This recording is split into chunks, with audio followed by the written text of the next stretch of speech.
وادی کشمیر میں رواں سال زبردست برف باری ہوئی ہے۔ اس برف باری نے وادی چناب کی غریب عوام کو شدید مشکلات میں ڈال دیا ہے۔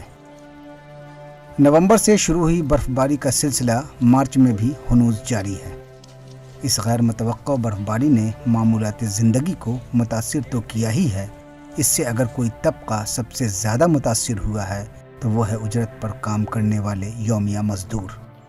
اب انہیں کام نہیں مل رہا ہے، جس سے انہیں گھر چلانا کافی مشکل ہو رہا ہے اور وہ مالی بحران سے گزر رہے ہیں۔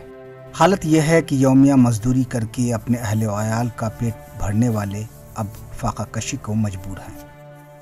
جیسے ہمارا بہت ہی مشکل ہوئی اس سال ہمیں، ایسا ہم نے کبھی بھی نہیں دیکھا زندگی میں۔ ہم مزدور آدمی ہم بہت مشکل سے یہ سال ہمیں اپنا لوگوں کے آگے ہاتھ میں نہیں پھیلا سکتے ہیں، مانگنے کی باری آئی ہے۔ بعض علاقوں میں تو حالات انتہائی ابتر ہیں۔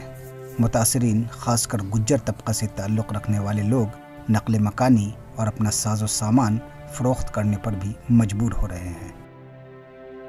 نومبر میں برف بارش شروع ہوئی تھی تو ہمیں امید تھی کہ 2 مہینے کی برف ہوگی، مگر یہ برف بہت زیادہ لمبی ہوگی، جس کی وجہ سے ہمیں بہت زیادہ فاقہ کشی کی نوبت بھی آئی ہے۔ سن 2015 سے منریگا کے کام معطل رہنے سے اور اجرتیں نہ ملنے سے مزدور طبقے کی مشکلات میں مزید اضافہ ہوا ہے۔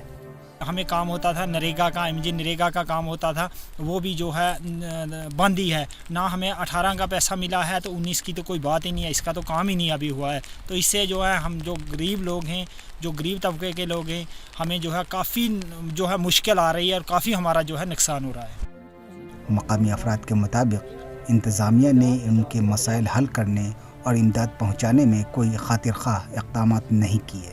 دوسری جانب بعض غیر سرکاری تنظیمیں ان کی مدد کے لیے آگے آئی ہیں۔